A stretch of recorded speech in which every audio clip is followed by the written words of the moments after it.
What is up, Generals? We're back with Ultimate General Civil War, and this is the J&P Rebalance mod CSA Legendary playthrough, and we've taken a look at the army, we've cleaned it up after Shiloh. As you can see, we're basically out of money all over again. We've got a pretty good amount of recruits, especially between now and Gaines Mill. We should be fine for soldiers. That shouldn't be an issue. What I am continuously going to be worried about between here and Gaines Mill is going to be our money situation. So today we're going to take a look at the skirmish around First Winchester, and this is part of the broader 7 days campaign. Long story short, our command is marching to, it's sort of counter-marching against the offensive in and around Richmond. So here we're going up against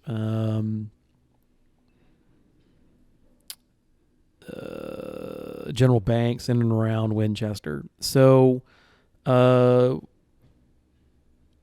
of the other videos I've seen for this battle have you kind of forming up in this copse of trees on the bottom left of the screen right now. And I had tried a couple of different variations with that battle plan. And I sort of still kind of half commit to it here because I fundamentally think it's a good idea. But the lines of sight, the way the map is structured topographically, make that I struggle to make it work is what I'm kind of getting towards. So I overstack this position right here just because I know there's this unit of skirmishers in the woods. And yeah, that's metagaming because I know it's there, but too bad. I've tried fighting this battle a couple of times, and something has happened, whether it's a scaling thing in terms of their equipment or the fact that they're 3 stars, or I don't know. There's something about light infantry, but man, you're going to see them in action in this battle, and they are brutal to the point where I'm genuinely considering modifying the planned core structure that I've been utilizing. However, generally, the plan for this battle is to sort of refuse flank in this corner here. And, well, okay, so, yeah, I had my skirmishers kind of posted up here to provide line of sight or visibility for scouting. I was going to pull them off the line and then move them around the right because there's an elevated piece of terrain there. But the enemy advances this unit of artillery, which I presume must be a short-range gun of some kind or another. And then they proceed to not shoot. So I guess they're out of range or something. I don't know what's happening. But it's the kind of beautiful thing that I can't not exploit. So when it happens, I have to just kind of go to town with it. So I put 3rd Grenzer back in those woods so they can spot this cannon for me. And we're going to, work on continuing down that particular path. I've tried fighting in the woods on the left, and I don't like it. I don't like it because I'm struggling to bait the AI out. I don't like it because the lines of sight are rough to make that part of the battlefield work. By the time you see anybody, they're on your face, and they're shooting downhill, and they're charging into melee and throwing your lines into disarray. So instead what I do is I sort of refuse flank and deploy in this corner here because I know the AI is going to deploy some cavalry. And then I've got 6th and 8th infantry. Now they're deployed in kind of a weird position because they're out in the open. However, they're also elevated relative to any units that would be approaching my position. The Confederate right flank, they're deployed uphill of any position and far enough away that to get to me, they would have to leave cover to do it. Interestingly, so the cav unit deploys in the corner. I've sort of exploitatively deployed my guys in a manner so that they can immediately intercept and destroy. And then the AI seems to send its other cavalry in a maneuver to sort of support, except for the fact that their skirmishers run into 2nd Infantry deployed in the woods. Now, here's one of the instances where we're going to start seeing how effective the enemy light infantry is going to be in the course of this battle. And it's I think it's not really an issue of them being broken or anything like that. So it turns out that they have Spencers. One of these units, or both of these units, have Spencer carbines. Because I get a bunch at the end of this battle. I get a whole crap load of Spencers at the end of this battle. So it's going to be a relatively short video, especially compared to the 2-hour marathon that was Shiloh. And we get a full board clear here. There's something that very cool that the AI does here is I keep on trying to outflank the skirmishers, and they keep on holding their cavalry back far enough that they spoil Hatch here. They hold them back far enough that they spoil any attempt I make to outflank their troops. And the fact that I can't see their skirmishers, or I have such poor visibility to their skirmishers here as I do in the course of this battle, is frankly all the argument I need to be prioritizing points into recon, like ASAP. As well, of course, obviously, additional skirmishers in my army. But triply so, I think points in recon would really enable a lot of these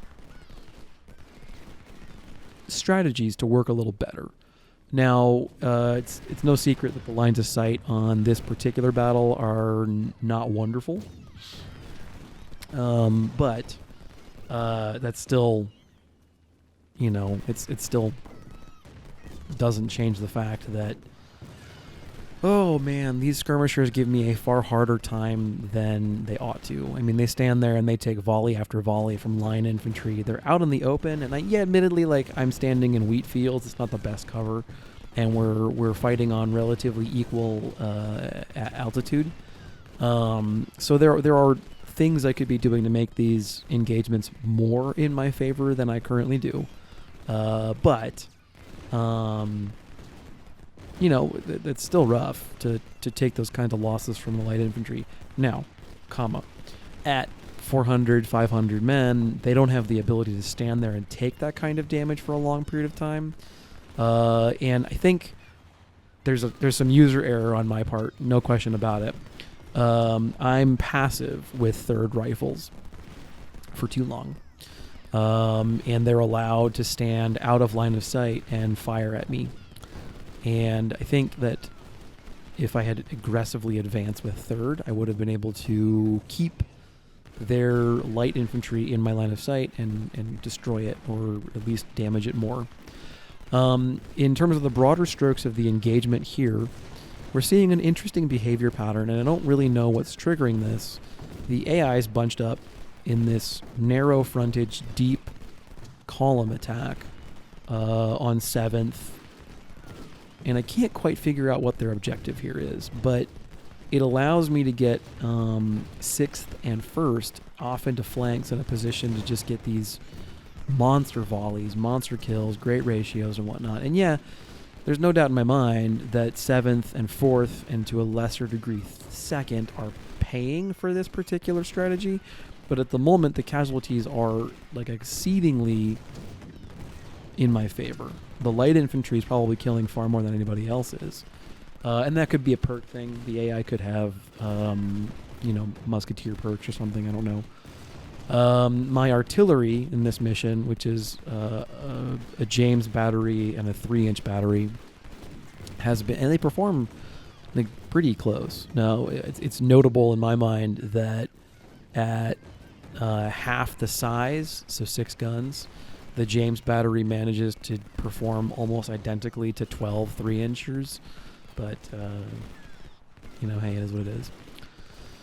So they're focusing on a counter battery mission, almost exclusively in the opener to this battle. And I keep on kind of getting a little too aggressive for my own good with 6th and 1st. But what's cool about that is that with my position being the way that it is, in order to directly approach 6th or 1st, they need to walk kind of obliquely, obliquely to the rest of my firing line, and they're going to take volley fire on the way in. Where if they want to attack 7th, they need to advance obliquely against relative to 1st and 6th. So this is, again, classic Battle Drill 1 Alpha.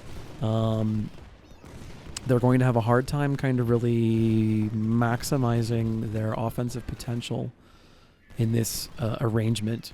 And we just kind of stand here and trade blows and pound it out for a while. So I'm taking losses, and that's not ideal, obviously. And there's an argument, as I'm watching myself play this out, that maybe I should be giving ground with 6, drawing Donnelly into worse engagements. But in the moment, my decision is to hold. And I do that because I'm fighting uphill, or I'm fighting downhill. And when I made the call to stand before Donnelly broke and fired while running away, when I made the initial call in my head to stand and fight, it was because I was firing downhill into a unit that was in the open. So yes, they're uphill, and yes, I'm also in the open. I have some very, very light cover. As you can see, 6th is barely in some trees, so they're not completely exposed, but they're really not what I would call in any kind of honest cover. But I keep just destroying Donnelly here, this poor guy, and he keeps on getting hammered and everything else. I finally get sick of these light infantry units, and I charge with 3rd.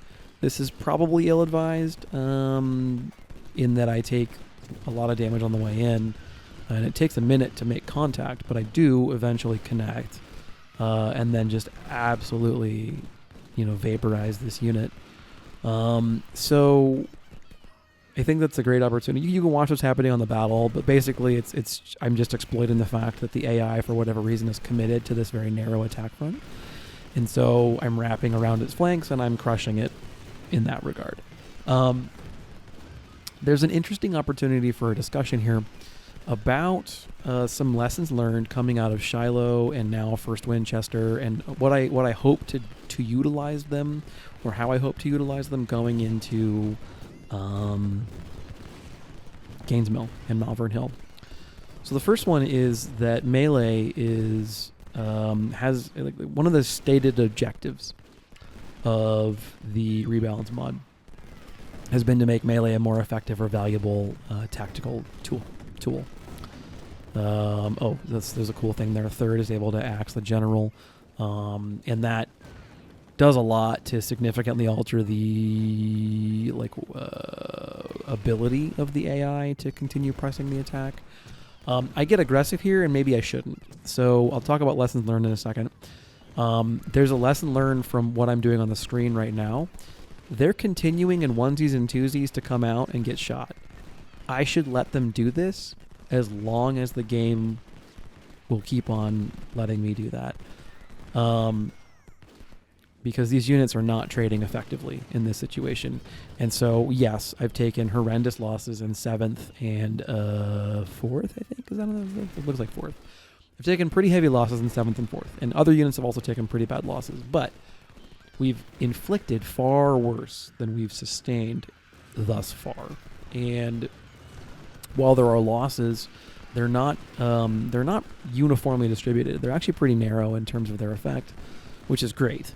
But I get more aggressive here than I think I should, especially because the end result is that it costs me more lives, basically, and more resources. It's one of the reasons that I think players keep trying to bait the enemy, keep trying to take up position in that copse of trees in the top left, and then bait the enemy into attacking them there. If I attack the enemy the way that I did in the course of this play, where do they have to retreat? The only place they can go is this city. This edge of Winchester down here.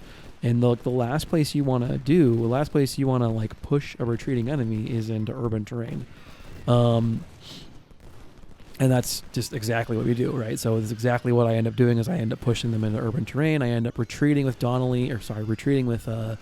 Grenzers to get out from under Donnelly's thumb. We managed to shatter a couple of skirmisher units, I think, and that's cool. And we get really near shattering some of these line infantry units too, which is also great.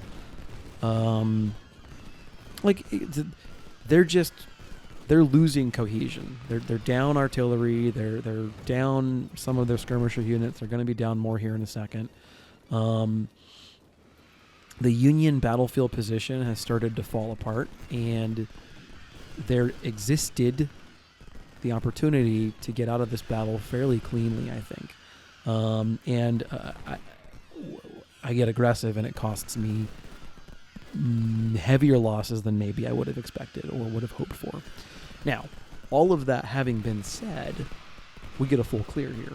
We get a full clear, and the losses are bearable. I got to be cognizant of when I say stuff like that, because we're still building up to Gaines Mill. We're still trying to get the army ready for Gaines and Malvern, and we're going to have limited opportunity to expand with good equipment. So we're going to be reliant heavily on captures still.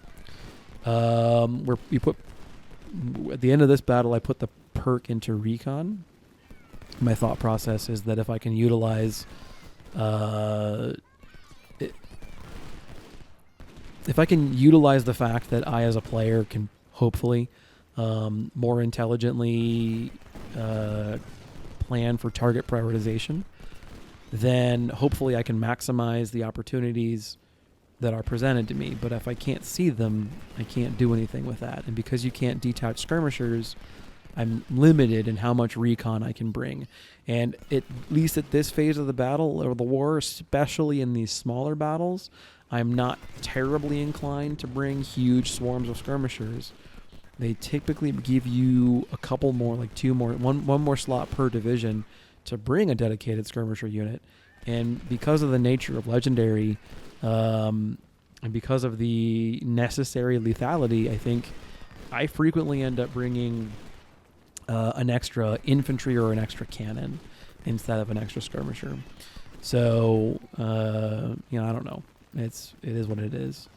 I'm developing my battlefield position on the upper slope of this hill, using the woods to shoot down into Atwell's 2nd Brigade, hopefully removing artillery from the Union perspective altogether, and then utilizing the fact that I'm firing downhill and I'm resting, and they're still coming out of the city for no reason that I can tell. Like, I would be, as the player, if I was playing the Union on this battle, I would bunker up in the town.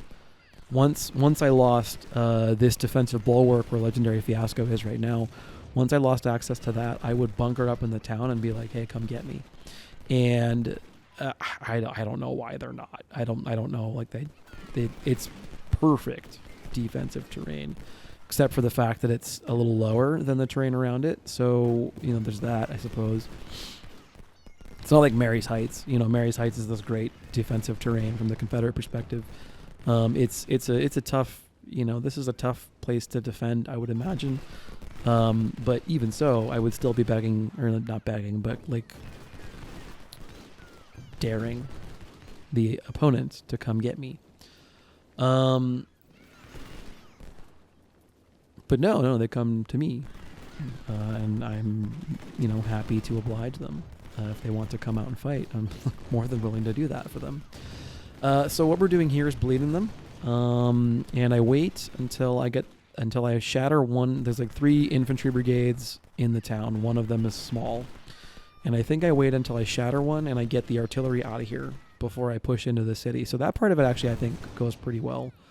I accelerate the time here because this is one of the battles where we're not under any kind of time crunch. Accelerate the timetable until I can crush the artillery, and then I blast the hell out of the infantry for a while and just let my dudes rest. Let my dudes kind of recover condition, because we've taken a beating. This has been a rough fight. And I'm waiting to get 2nd Infantry in a position. And if they have given me the opportunity, I'm going to go ahead and smash a unit on the way up, that kind of thing. Essentially, the outcome of this battle is never really in any kind of question. It's just sort of an issue of what kind of losses I take on the way in. And then I keep on playing a dangerous game, and I keep using my my supply wagon to bait the enemy into attacking.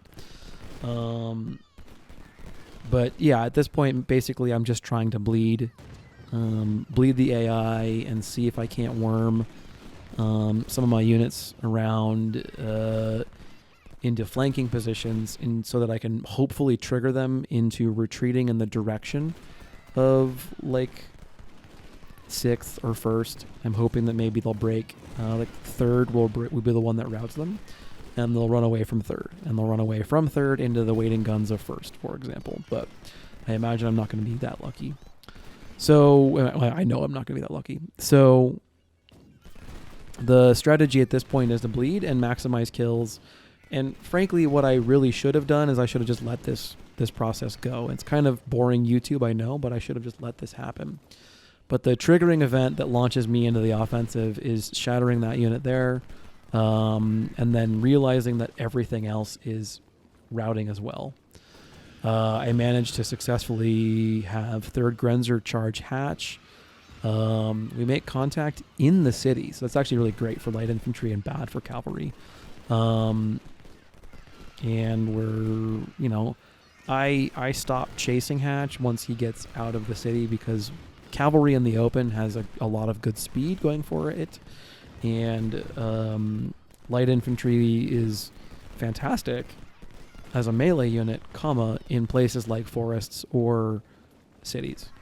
So that's one of the lessons learned, and I think we'll use the back half of the video to talk about that, because the battle itself is more or less just cleanup at this point. I need to be leaning on light infantry a lot more, of every possible stripe and variation. So general light infantry with just regular infantry muskets, big units to be sort of the vanguard of my force, doing supply type stuff and that kind of deal. Grenzer type units, spotting and melee charging things and taking out cannons and that kind of deal. And then also, obviously, sniper units. Now, I haven't really had a chance to develop my sniper corps yet, so to speak, but the scoped Whitworth is so much better than the JF Brown, and I don't really know why it is, but it is. It's like twice as good at max range, and I from a gameplay design perspective, I can't really think of a good reason why that should be the case, but I mean, hey, I'm not complaining. The point, however, is that I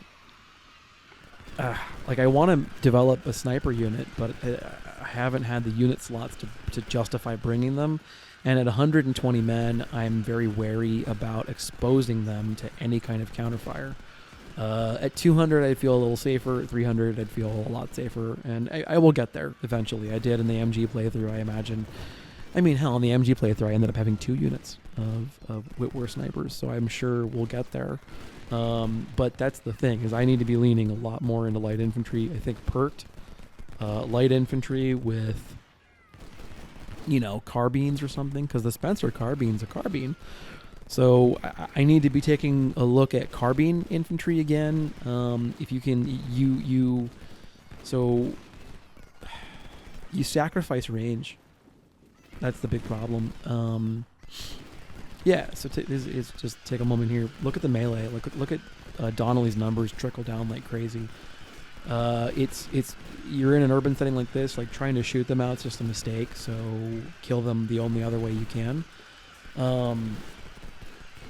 And at that point in time, the unit's just so battered that there's not much unit left. So the carbines, I think, maybe need to be reassessed, because I had initially written them off as carbines and been like, that's it. That's all she wrote. That's all there is to it. I went and I took a little bit of look. Their damage numbers are good. I mean, carbines do good. They sacrifice range, but they've got pretty good accuracy, and pretty good damage numbers. So every volley you get off is going to hurt. And yeah, you need to expose yourself on the way in, but damn, son. So we'll take a look at that, especially as a way to increase the number of units I'm bringing while not having to draw so heavily on the infantry musket or rifled musket load. So that'll be good, because I am really running out of weapons, as you're going to see a little bit here in the camp video. But otherwise, just that's the big takeaway is light infantry is really, really good in the rebel. And I think intelligent and careful use of light infantry can save me some casualties of just bumbling into shit. And that's where I think I take a lot of losses, is just not being able to see stuff. So I'm putting a very high priority on the recon stat, from here on out, and I'm also putting a high priority on developing a proper light infantry force, but then also continuing to develop my counter battery capacity. I need long range artillery. If I'm going to be able to try and fight the Union, I've got to be able to take out its guns and really suppress its units before we engage in these fights. So this is the battle, pretty much over now. We do pretty good as far as the kills are concerned, but again, we do suffer damn near 30% losses, which is just too high. And they're not uniform at all. So they're like we batter the crap out of one unit, but then barely take anything in the other. Super cool. We capture some 61s. That's great news. I'm going to be able to start spinning up units of Springfield 61s. The Springfield 61 is a simply phenomenal weapon. Great weapon. Also, Spencer carbines, like I said, Spencers at 1st Winchester. In the vanilla game, you wouldn't see Spencers until, Chancellorsville? Chickamauga, maybe? I don't know. So I'm not going to go through the full camp video here or anything, but I end up putting the point into recon. And, we clean the army up, and then we're going to go off I want us to the next one is Cross Keys, which is interesting too. Anyway, I will see you guys in that battle. I'm going to be taking a long weekend off to go visit the family for Labor Day, so it'll be a couple days. That's why I kind of wanted to do 2 this week, and we'll wait. So until then, I'll see you next time, and this is Fiasco saying have a great weekend, have a great, holiday, and I'll see you in the next one. Fiasco, signing out.